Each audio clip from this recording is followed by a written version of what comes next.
Bismillahirrahmanirrahim. Assalamualaikum warahmatullahi wabarakatuh.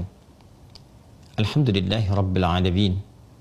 Wassalatu wassalamu ala rasulillahil karim Sayyidina Muhammadin al-amin wa ala alihi wa sahbihi wa dhurriyyatihi wa ummatihi ila yaumiddin. Saudara-saudariku dimanapun Anda berada, semoga Allah subhanahu wa ta'ala senantiasa menyehatkan, meridhai kita, dan khususnya menerima ibadah siam yang telah kita tunaikan sampai dengan detik ini. Baik qiyam kita, salat yang kita tunaikan dan kita namai dengan tarawih itu, ibadah puasa kita dari fajar sampai dengan maghrib, interaksi dengan Al-Quran, ibadah harta kita berupa infak, zakat atau yang lainnya, dan seluruh akumulasi amal soleh kita. Semoga semua itu diikhlaskan dan diterima oleh Allah Subhanahu wa ta'ala dengan penerimaan terbaik. Saudara-saudariku, Jumat bukan hari biasa. Jumat Sayyidul Ayyam, penghulu, pemimpin dari semua hari. Di Jumat itu, kakek moyang kita, Nabi Adam alaihissalam, diciptakan oleh Allah Subhanahu wa ta'ala. Di Jumat itu, dimulailah tugas mulia beliau menjadi khalifah di muka bumi. Di Jumat itu beliau pula berpulang pada Allah Subhanahu wa ta'ala dan meninggalkan kita, melahirkan anak keturunan sampai ke era kita saat ini sebagai anak cucu Nabi Adam alaihissalam. Jumat menariknya ada keterkaitan pula dengan Ramadan. Selain tentunya ibadah yang sangat spesial, dan saking spesialnya diturunkan panggilan ibadah ini dengan penamaan surah sesuai dengan nama harinya, surah Al-Jumu'ah, surah ke-62 dalam urutan mushaf Al-Quran. Ramadan terkait dengan Jumat diinformasikan dalam hadis Nabi SAW yang kelak kemudian dikutip oleh Al-Imam Muslim dalam kitab beliau Sahih Muslim. Di topik yang kedua, Kitabut Taharah, subtopik yang kelima, nomor hadis 233. Ada yang menarik dalam hadis ini kalau kita bacakan. Agak baik kita mulai dengan membacakan sanadnya dulu untuk menunjukkan transmisi riwayat yang tersambung dari Imam Muslim yang akan kita bacakan dan dihadirkan kepada kita saat ini sampai ke Nabi SAW. Dan berkahnya inilah yang menunjukkan kepada kita akan ketatnya kualifikasi informasi dalam agama Islam. Tidak setiap informasi yang sampai kepada kita, apalagi terkait dengan konteks ibadah, konteks bimbingan dalam menunaikan syariat Islam, baik dalam bab akidah, ibadah, muamalah, ataupun akhlak. Semua itu ada transmisi riwayatnya, dan semuanya diseleksi dengan pola seleksi yang sangat ketat, sehingga otentisitasnya dan validitasnya terjaga sampai setiap pergantian generasi. Qala al-Imam Muslim wa haddatsani Abu Tahir wa Harun bin Sa'id al-Aili qala akhbarana Ibnu Wahab an Abi Sakhr anna Umar bin Ishaq maula Zaidah haddatsahu an abihi an Abi Hurairah radhiyallahu taala anhu. Tadi disebutkan transmisi riwayat sampai ke Imam Muslim, dan puncak penyambung riwayatnya kepada Nabi sallallahu alaihi wasallam adalah sahabat Abu Hurairah, yaitu Abdurrahman bin Sakhr radhiyallahu taala anhu. Qala, beliau menyampaikan, anna Rasulullah sallallahu alaihi wasallam kana yaqul, adalah Rasulullah sallallahu alaihi wasallam pernah menegaskan. Apa sabda penegasan beliau? As-salawatul khamsu wal jumu'atu ilal jumu'ati wa ramadhanu ila ramadhana mukaffiratun ma bainahunna idza ijtanabal kaba'ira. As-salawatul khamsu, salat yang 5 waktu itu, dari salat ke satu ke yang lainnya. Nanti ditemukan di riwayat lain, as-salawatu ila salawat, salat satu ke salat yang lainnya. Yang dimaksud salat ini spesifik menunjuk pada salat yang fardu, salat wajib yang 5 waktu yang diminta dalam Al-Quran, surah kedua Al-Baqarah ayat 238, untuk kita jaga itu. Hafidhu ala salawati was salatil wusta wa qumu lillahi qanitin. Jagalah oleh kalian salat-salat yang pokok itu, yang 5 waktu, khususnya salat pertengahan. Banyak tafsir menyebutkan spesifik sholat asar. Dan tunaikanlah sholat 5 waktu itu dengan khusyuk pada Allah Subhanahu wa Ta'ala. Ternyata di antara faidahnya, di antara manfaat dan keistimewaannya, salat 5 waktu itu bukan hanya melahirkan pahala, bukan hanya berdampak pada kehidupan kita, dari mulai doa cepat dikabulkan, merubah perilaku menjadi baik, menghadirkan ketenangan. Bukan hanya itu. Kata Nabi, itu berpeluang mukaffiratun, bisa menjadi penghapus, penggugur, penutup dosa-dosa yang ditunaikan, sepanjang itu bukan dosa besar. Sepanjang Muslim dimaksud konsisten menjauhi dosa-dosa besar, terutama 7 dosa besar utama yang pernah kita jelaskan di pertemuan-pertemuan sebelumnya. As-sab'ul mubiqat, membunuh, berzina, musyrik, dan perilaku-perilaku dosa besar yang lainnya. Dia jauhi semua itu, maka dosa-dosa kecil, ingat sekalipun kecil, tetap berdosa. Salah memandang, berucap mungkin sesuatu yang tidak baik, kemudian mendengar sesuatu yang tidak dibenarkan untuk didengar.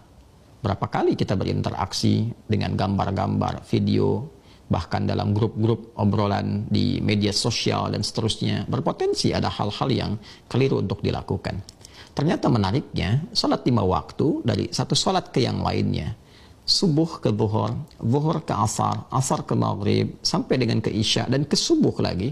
Bila terjadi di situ potensi berbuat keliru, maka sholat ini secara otomatis akan menggugurkan, menghapuskan dosa-dosa atau potensi-potensi kesalahan yang terjadi antara selang waktu sholat. Subuh ke zuhur, siapa yang tidak punya dosa? Zuhur ke asar, siapa yang tidak berbuat salah? Asar ke maghrib, dalam situasi saat ini, siapa pula yang tidak melakukan pelanggaran? Mungkin saja ada salah lihat, salah dengar, salah ucap, dan sebagainya. Sholat yang ditunaikan, yang fardu itu otomatis menghapuskannya. Sepanjang bukan dosa-dosa besar. Sepanjang bukan terkait dengan hak adami seperti utang dan turunan-turunan yang lainnya. Maka itu diantara faedah sholat fardu. Bila benar sholat ditunaikan dengan penuh keikhlasan dan khusyuk karena Allah Subhanahu wa ta'ala. Kemudian yang kedua, ada yang menarik, al-jumu'atu ilal jumu'ah, Jumat ke Jumat. Bila tadi waktunya harian, ada 5 perubahan waktu dari sehari. Sehari itu, dalam sehari ada 5 perubahan waktu, dari mulai subuh menjelang ke pagi, paginya sabah, subuh awal pagi, sabah ke pagi, sampai siang, nahar. Kemudian sampai ke sore, masa, sampai ke maghrib, sampai ke isya, lail, malam. Setiap pergantian ini ada peluang-peluang besar yang menggugurkan kesalahan-kesalahan kita, sehingga bisa menutup dan menghilangkan peluang-peluang kotor yang melekat pada jiwa kita sebelum kembali pada Allah Subhanahu wa ta'ala. Akumulasi dari harian ini ada pekanan. Nah, setiap pekan itu bertemulah Jumat ke Jumat, kata Nabi. Ini menarik sekali. Ditemukan waktunya, ditetapkan di hari yang istimewa, yang mulia, awal tugasnya Nabi Adam alaihissalam. Kemudian juga awal diciptakan beliau sampai berpulangnya kepada Allah Subhanahu wa ta'ala. Disitulah kita diminta untuk menunaikan satu ibadah spesifik yang disebut dengan ibadah salat Jumat itu. Nah, Jumat ke Jumat itu, waktu selang pekanan, juga menarik. Karena bila ada kesalahan-kesalahan yang dilakukan, dosa-dosa kecil yang dikerjakan, sekalipun kecil, ingat, tetap berdosa. Sekalipun kecil, tetap berdosa. Yang mungkin boleh jadi dirasakan terlintas, terucap, ya boleh jadi tidak ingin dilakukan itu, tapi misalnya terpaksa itu hadir dan sebagainya, walaupun tetap salah, itu tergugurkan dari Jumat ke Jumat dengan menunaikan ibadah Jumat, berdoa kita dalam kesempatan Jumat, duduk mendengarkan khutbah dengan cara yang baik, silent, tenang, menyimak dengan sempurna, tunaikan sholat. Anda masuk Jumat tanpa mengganggu siapapun, ambil posisi yang enak, tenang, dengarkan khatib sampai dengan tuntas, selesai, berdoa, lantas kemudian salat Jumat, selesai pulang. Itu yang diisyaratkan Nabi SAW, berpotensi mendapatkan ampunan Allah Subhanahu wa ta'ala setidaknya dalam penjagaan selama sepekan.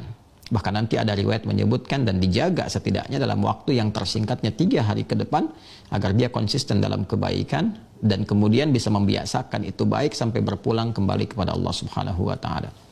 Akumulasi dari pekanan itu akan melahirkan bulan, dan bulan ke bulan bertemu dengan tahun. Maka Nabi menyebutkan wa ramadhanu ila ramadhan, Ramadan bertemu dengan Ramadan lagi. Bukankah dari Ramadan ke Ramadan itu berjumpa selama setahun? Ramadan ke Ramadan. Maka dari satu bulan Ramadan bertemu dengan Ramadan berikutnya. Dan Masya Allah, menunaikan ibadah di bulan Ramadan itu dengan baik, dengan benar, dengan sempurna, siamnya, qiyamnya, doanya, istighfarnya, itu bisa berpotensi menggugurkan setidaknya paling sedikit dosa setahun yang sebelumnya, Ramadan ke Ramadan. Maka beruntunglah orang yang bertemu dengan Ramadan, bertemu lagi Ramadan, bertemu lagi Ramadan. Jika benar dalam Ramadannya dia bertobat, dalam Ramadannya dia bermohon ampunan Allah Subhanahu wa taala, berdoa kebaikan-kebaikan, meningkatkan amal solehnya, maka mukaffiratun itu akan berpotensi untuk menjadi penghapus, penghilang, penutup dosa-dosa yang ia kerjakan. Secara otomatis, Ramadan bertemu dengan Ramadan lagi, akumulasi selama setahun itu, kesalahan-kesalahan itu dihapuskan oleh Allah Subhanahu wa taala. Sepanjang bukan dosa-dosa yang besar yang harus ditaubati secara khusus, secara spesifik. Karena itulah ciri khas orang-orang yang oleh Allah Subhanahu wa taala dihapuskan kesalahan-kesalahan kecilnya yang melekat mungkin di mata, di telinga, di lisan sampai ke ujung kaki, maka akan terasa transformasi perilaku dari organ-organ tubuh yang melekat itu. Ada perubahan pada organ tubuhnya, pada perilakunya. Maka kalau sudah dihapuskan oleh Allah, ditutup mata, terbiasa memandang yang baik lagi. Yang tak baik tak mau dia pandang. Telinga terbiasa mendengar yang baik, yang tak baik dia akan palingkan. Itulah ciri orang yang oleh Allah Subhanahu wa taala dijaga dalam kemuliaan, sehingga terhapus kesalahan-kesalahan yang berpotensi terjadi pada bagian-bagian anggota tubuhnya yang digunakan berinteraksi. Apa kaitan Jumat dengan Ramadan? Yang menarik, 3 bagian ini bahkan bertemu sekarang di satu waktu. Salat 5 waktu sekarang kita kerjakan, dan spesifik waktunya sekarang berada di Ramadan.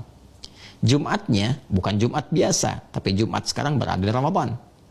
Dan Ramadan ke Ramadan, sekarang kita sedang berada di bulan Ramadan ya. Jadi 3 bagian ini, baik sholat 5 waktunya, Jumatnya, Ramadannya, sekarang berkumpul di satu waktu. Karena itulah orang-orang yang mendapati Ramadan sangat beruntung. Karena akumulasi semua potensi ampunan itu terjadi di waktu yang bersamaan. Itulah sebabnya Nabi SAW menekankan dalam sabdanya yang lain. Dan ini sangat viral sekali. Sampai Al-Imam Al-Bukhari pun memasukkan hadis ini dalam topik iman. Di topik yang kedua, Kitabul Iman, nomor hadis yang ke-38. Tegas beliau mengatakan, mengutip hadis Nabi SAW, qala Rasulullah SAW, man shama ramadhana imanan wahtisaban ghafira lahu ma taqaddama min dhanbih. Siapa yang mampu menunaikan puasa Ramadan itu dengan penuh keimanan, keyakinan akan rahmat Allah Subhanahu wa taala, membenarkan perintah Allah, ditunaikan dengan ikhlas, berharap kemuliaan pahala dari Allah, mengoreksi dirinya, ghafira lahu ma taqaddama min dhanbih, maka berpotensi mendapatkan akumulasi ampunan dari semua dosa-dosa yang pernah dikerjakan sebelumnya. Tergabung semua di Ramadan ini. Karena itu salat kita meningkat, kemudian doa kita meningkat, kemudian juga ibadah kita meningkat. Maka bukan hanya setahun, bukan hanya per hari, bukan hanya per pekan, tapi seluruh dosa yang pernah dikerjakan selama berkehidupan, sepanjang itu ditaubati, sepanjang itu kemudian disesali, bermohon ampunan kepada Allah, meningkatkan ibadah. Kata Nabi, Ramadan mengakumulasikan keseluruhannya. Bahkan man qama ramadhana imanan wa ihtisaban ghufira lahu ma taqaddama min dhanbi. Bukan hanya fardunya. Kalau yang tadi di luar Ramadan, salat fardu dari subuh, zuhur, asar, maghrib, isya, selang setiap waktunya berpotensi menghapuskan kesalahan-kesalahan minor yang kecil. Tapi saat Ramadan, jangankan yang fardu, yang sunnah pun itu berpotensi menghadirkan peluang ampunan Allah Subhanahu wa taala. Saudara-saudariku, sekarang kita berada di hari yang istimewanya, Jumat. Maka waktunya bertemu, salatnya ada, Jumatnya ada, Ramadannya ada.